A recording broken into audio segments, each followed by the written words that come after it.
right. Hey, everyone, welcome in. In case anyone would like to go back and watch, we have the 4 previous sessions of the digital work series on YouTube. So we've introduced digital work, talked about the different HxGN mobile apps. We've talked about how to set up your menu, how to do digital work screen designer, as well as talked about some digital work specific install parameters.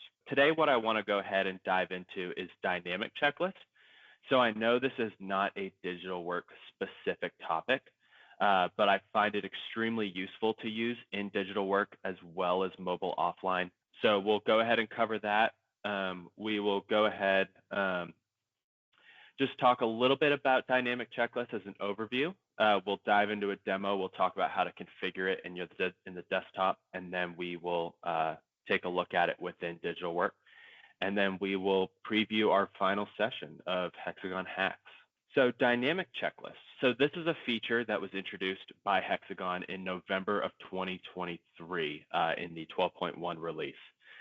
Dynamic checklists allowed you to hide certain checklist items until a specific checklist is answered and a specified condition is met.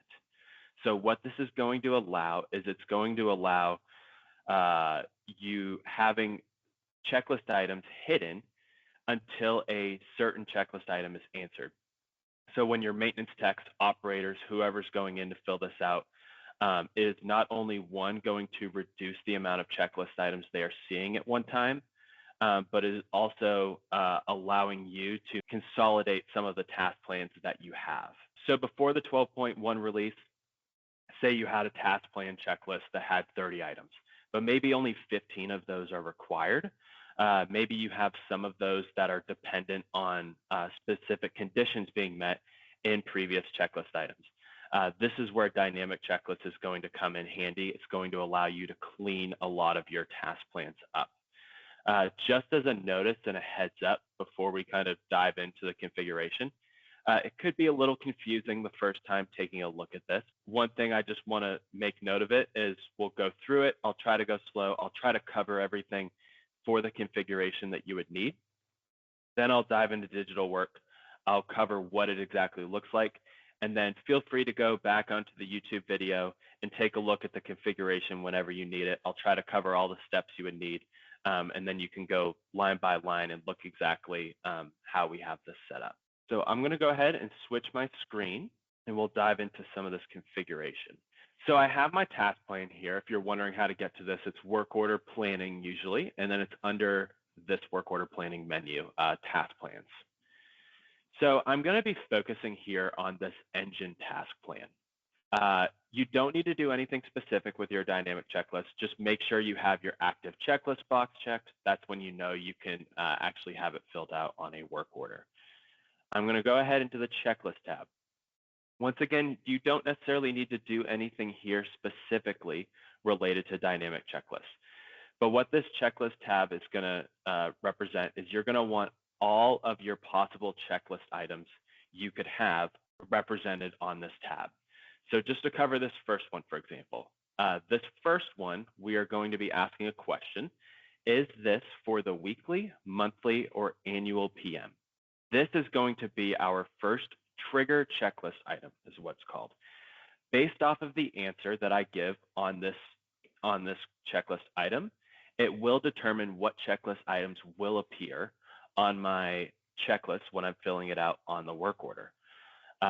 Same thing here with this engine temp reading. Based off of the value I put in this, will determine if there is another checklist item given, and we'll cover those in the subsequent tabs here. So this notify maintenance manager immediately.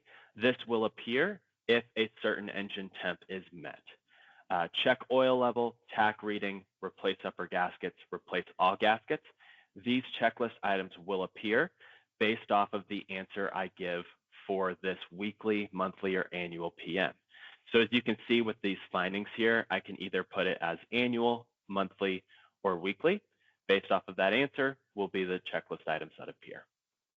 So going into our dynamic checklist conditions, what we have are 4, you could say, conditions that we want to have measured here. For this first one, This is where I put the week finding for our first question, a monthly finding, and the annual finding. So determining what I'm answering for the specific checklist item. And the last one for the engine temp reading is the next condition. So if week is selected, this is my condition here. Monthly, annual, same thing. And then this engine temp reading. So just to show you how to set this up, for this condition, we have greater than 225. If I was going to go in and add one, what you would need to do is select the checklist item that you want to trigger your subsequent checklist items. Say, for example, I wanted to add something else to my engine temp reading. Here are some of the values that you can use in your trigger condition details. You can use something like between, for example. If I wanted to have, say, 2 more checklist items appear, if I answered my engine temp reading being between 200 and 220, that is something I could put in here. I'm just going to leave it for this over 225 just to illustrate for the demo. But just to give you an idea of what you can do, all you need to do on this tab is enter your conditions that you want to be met to trigger your dynamic checklist items. In this case, we have 2 items here, our weekly, monthly, annual PM question, and then our engine temp reading question. So for our dynamic checklist, this is when we are going to add the specific checklist items we want based off of what is answered for those checklist items. In this case, our engine temp reading, we want to have the notify maintenance manager immediately checklist item appear if that engine temp reading condition of greater than 225, which we added on the previous tab, is met. And then here's where I'm adding my weekly PM questions, my monthly PM questions, and my annual PM questions or items here. For my weekly, I have 3, check oil level, engine temp reading, and TAC reading. And then same thing for monthly. I've got those 3 here, as well as the 3 for annual, but I also have that replace upper gaskets for monthly item. And then for annual, I have replace all gaskets. So I know this is talking about a lot, so just stay with me as I kind of go through the digital work demo. But just how to go ahead and add these. If I was going to add a dynamic checklist item, I need to specify the condition that I want it to be triggered on. So in this case, say I wanted to add another item to appear if I put in an over 225 degrees measurement. I can go in here and select the specific items that appear. If I've already added it, it won't appear here. And if it is also a previously a checklist trigger item, I will also not be able to add it. But I could say, hey, if it's over 225, I also want to be able to replace the upper gaskets. I could add that item if I wanted to as well. So let's dive into the digital work app. I think this will start making a lot more sense once we kind of take a look at that. So here's the specific work order I've made. I have that engine task plan associated to this work order. So in that case, this is when the dynamic checklist is going to appear. If I want to go into my checklist, what I need to do is click on that checklist item that appears the 3rd icon from the left. It is that clipboard icon here. So at the top, I'm going to click that checklist icon. And here I have my dynamic checklist. As you remember back, there were 7 total checklist items that I had written out on my checklist tab. I'm only seeing 1 because this is the main trigger checklist item that is going to make the other items appear. So if I go in, click that finding icon or that button, and I select weekly, what I need to make sure is if I do have a dynamic checklist, I need to hit save on that specific checklist item. So if I hit save, that's when I'm going to have these next items appear. So I have not only my engine temp reading, but my check oil level and my TAC reading. So if you remember for that weekly finding, I had 3 items that appear. If I were to go in and change that to an annual and then hit save, I'm going to now have 4 items that appear. I'm going to have those same 3, temp reading, oil level, and TAC reading, but I'm also going to have that replace all gaskets. If I changed it to the monthly, it would say replace upper gaskets instead of replace all gaskets. And then I will just cover the other conditions. So that engine temp reading.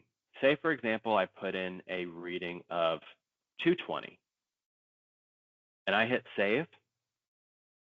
That notify maintenance manager immediately checklist item. If I put in 220, notice that that next checklist item of notifying maintenance manager immediately does not pop up. If I go in and change that to 230,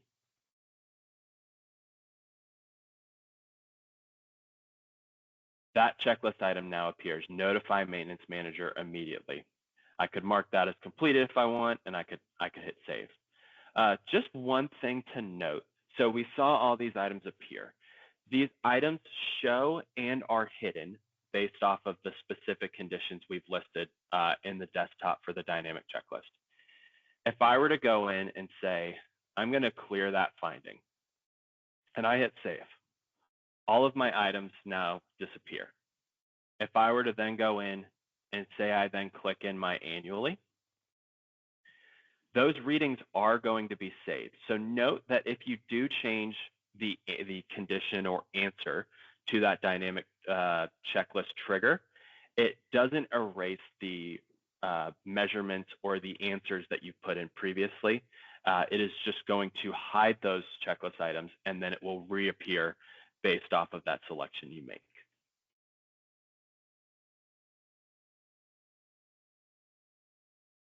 Okay. I will go ahead and finish up here on the preview for our last session. Go ahead and switch screens. So for our final session, what I want to cover is two different screens. So these are going to be digital work specific screens and are both a part of recent releases. So we have our issue transaction screen. This is going to be for part issuing. It also allows you to utilize barcode scanning, and we'll kind of touch on that when we have our last session in 2 weeks. And then also the work order schedule screen, where you are allowed to view your specific scheduled labor records for a specific day. You can look at today, you can look at a week from now, but we'll go through those two specific screens. And depending on time and coverage, we'll do maybe some voice recognition and the enabling toolbar access setting as well. With that being said, are there any questions? I'll check the chat, I'll check the Q&A. Michael, I know you weren't able to see, I think, the digital work app, but if you go and we'll post the YouTube video later, you'll be able to see the demo from there, hopefully. So enjoy the rest of your day or afternoon, depending on what time zone you're in, and we will talk again later. Appreciate y'all joining.